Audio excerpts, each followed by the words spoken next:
I knew money changed people, but seeing that moment in front of me was pretty mentally exhausting. Because as soon as my ex-husband, who was kind, found out I inherited a legacy, and my former in-laws with whom I had a decent relationship, both changed. Well, it's more like they revealed their true colors. In the end, we divorced for various reasons, and my in-laws became strangers. Rumor has it that their household is still in chaos and disarray. I had an aunt, my mother's sister, who passed away a few years ago. She was a career woman and an investor from a young age. My mother used to say, "Your aunt seems to have quite a fortune." I wasn't really interested in my aunt's wealth, so I only casually asked about it. Even so, I wasn't interested in how much my aunt's assets were, so I was okay. She was more careful with her money, only spending on things she needed. For example, she cooked her meals mostly at home using ordinary supermarket ingredients and bought a few high-quality clothes to wear for a long time instead of buying lots of clothes. I admired my aunt's values and lifestyle, but during her time, there was a strong prejudice against women who earned more than men.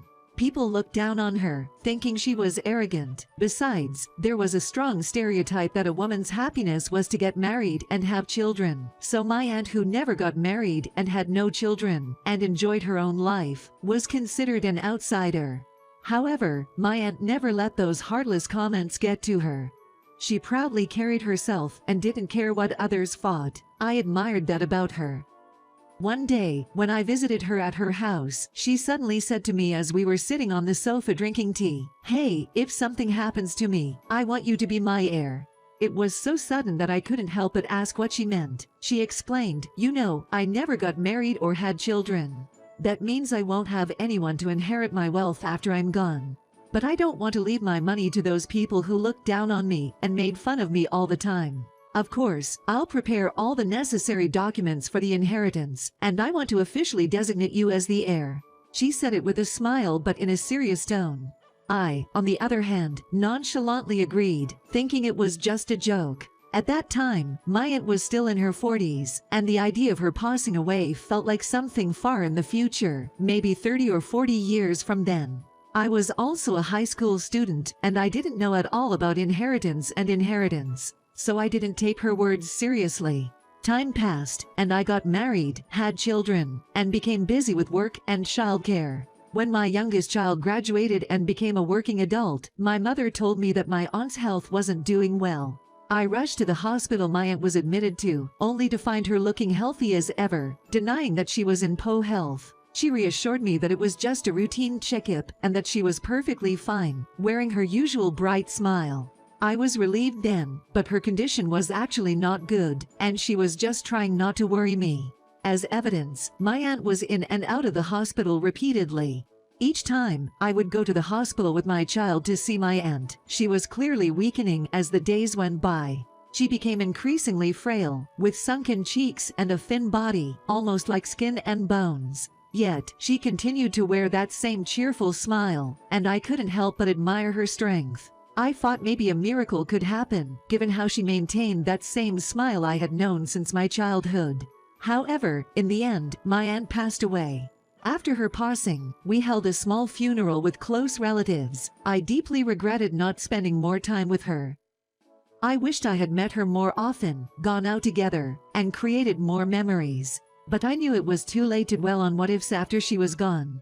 My children also loved my aunt, and they were upset too, feeling like they wanted to talk to her more. It was heartbreaking to see. Then, a few months after my aunt passed away, when I still couldn't sort out my feelings, my ex-husband came home from work and handed me an A4-size brown envelope saying something had arrived. I received a letter and wondered what it was. When I checked the sender, it turned out to be from a law firm. I couldn't remember ever seeking help from a lawyer, so I panicked a bit. I thought, did I get involved in some kind of crime? With trembling hands, I opened the envelope to see what was inside.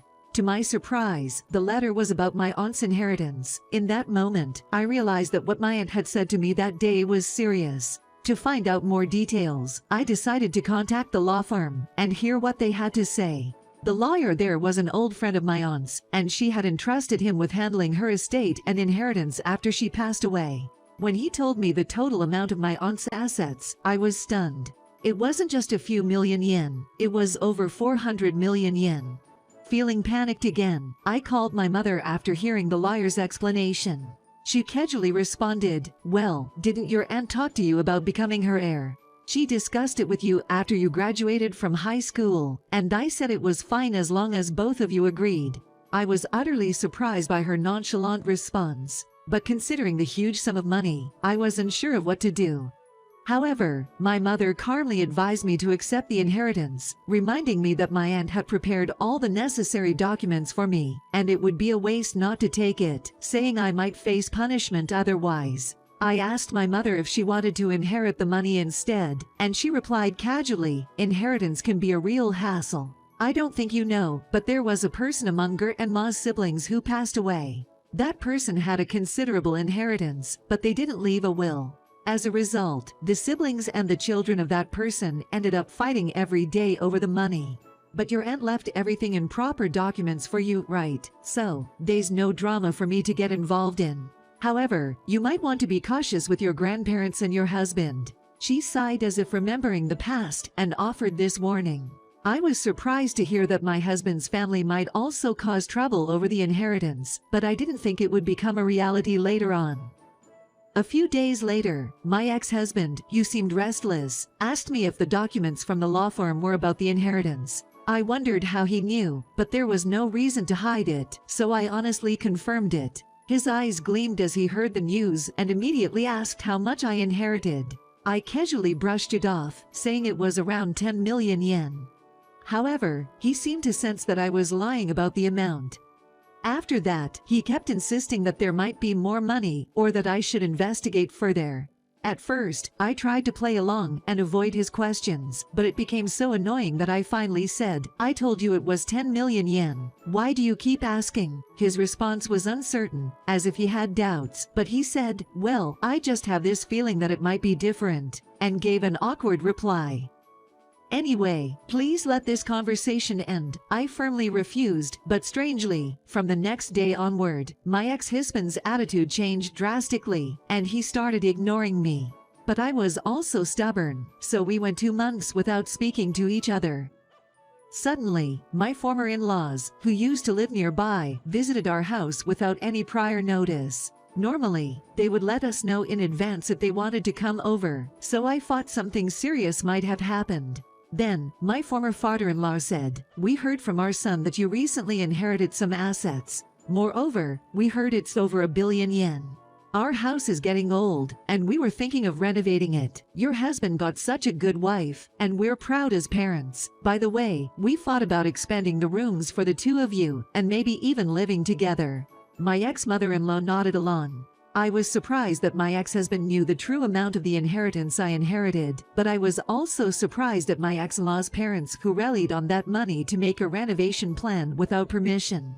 After that, they kept talking about how they wanted a kitchen with a particular design they had dreamed of, and how they wanted marble. And after a while I came to my senses and said I didn't hear anything about that. We had already asked an agency to do it. My ex-in-law made another outrageous comment. It was obvious that they were counting on my money, and it gave me a headache that they didn't think it was strange at all. I had a lot of things I wanted to say, but I didn't want to let my emotions get the best of me. So, I asked them to leave for the day, and kicked them out of the house. That night, when I returned home from work, I confronted my ex-husband. At first, he tried to dodge the question, but I persistently asked him, and he finally admitted that he had looked at the passbook of the inherited assets without my permission.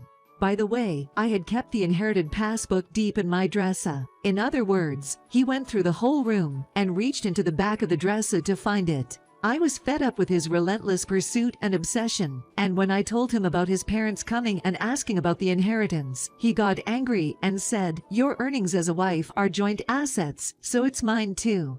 It's only natural for me to use it to renovate my parents' house. And it's your fault for not telling me the exact inheritance amount." He justified his actions and treated me as the villain. Even worse, he suddenly made remarks about quitting his job as if it were related. I asked him to explain, and he confidently said, "With all that money you have, we can live without me working. It's a waste of time to do a job I don't like and stress myself out. We can live happily and stress-free with that money, and your status as a wife will also improve if we renovate my parents' house." It's all benefits, so why are you so upset? He said this with a sigh, like he was exasperated. I realized he was a lost cause and thought, this guy is hopeless. So I said he could go ahead and do the renovation or whatever he wanted, but I wouldn't contribute any money.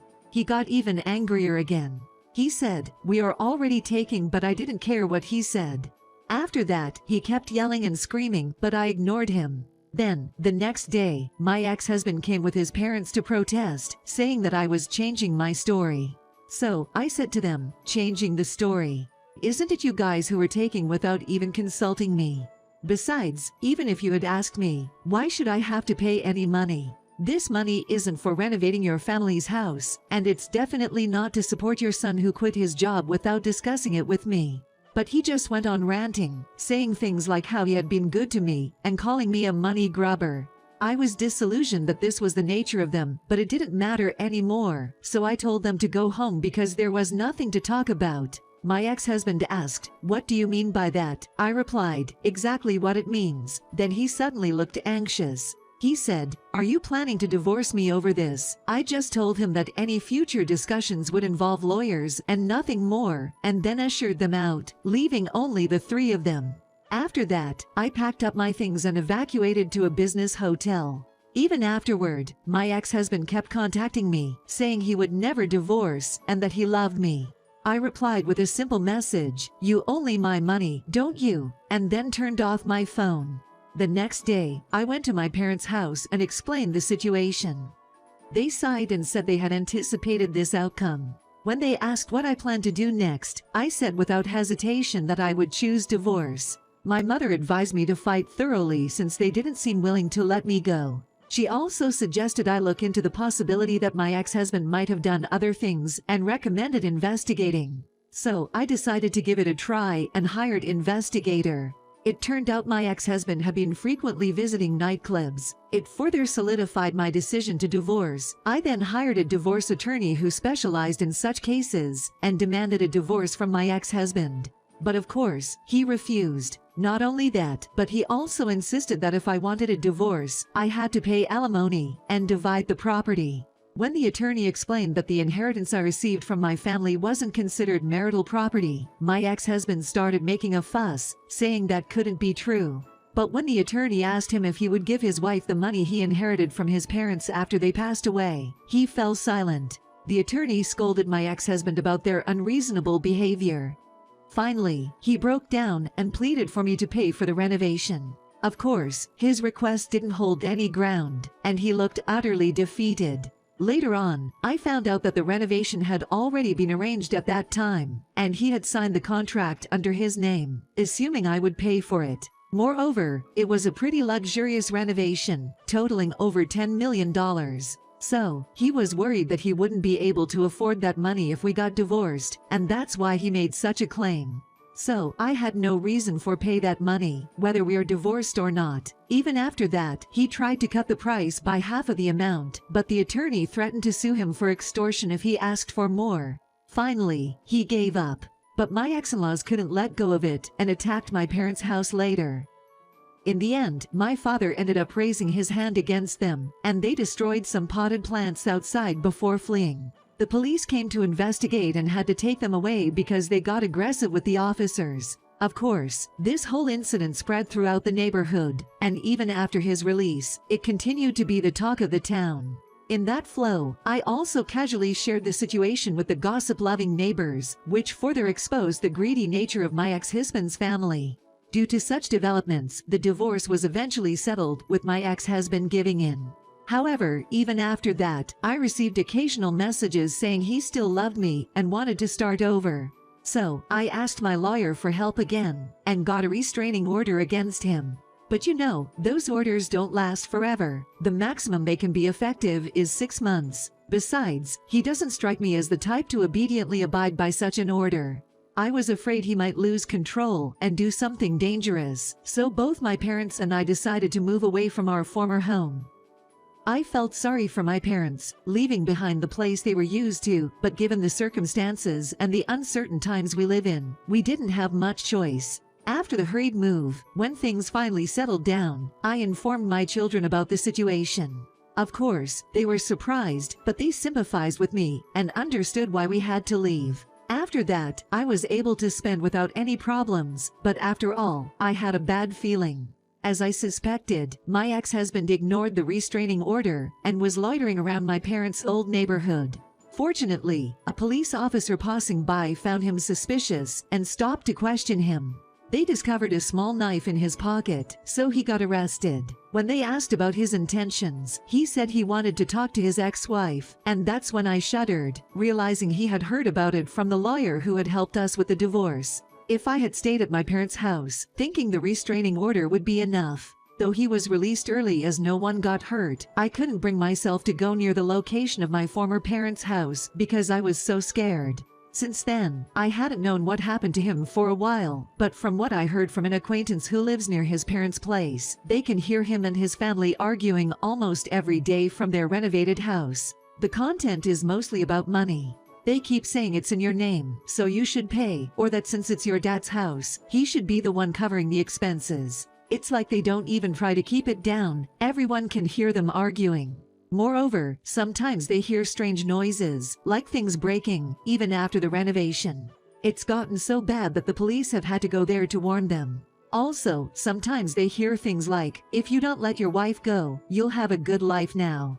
Before the inheritance, their relationship with my ex-husband and his family was pretty good, but who would have thought that everything would become such a mess over money? Just as my mother warned me, I've truly realized how scary money can be.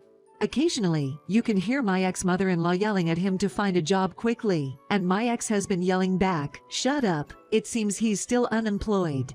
Well, considering his age, it's not easy to find a new job. Also, because I explained the messy divorce to the neighbors, everyone avoids getting involved with my ex-husband's family and doesn't want to be asked for money. There are even rumors that if you get close to that house, your financial luck will run away. I couldn't help but chuckle. They treat it like some kind of cursed temple. On the other hand, I rented a somewhat spacious apartment and am living with my parents. They tell me not to worry about them and prioritize my own life, but I don't plan on remarrying, so I want to keep living with them like this. If the others found out about the inheritance, they might change like my ex-husband did.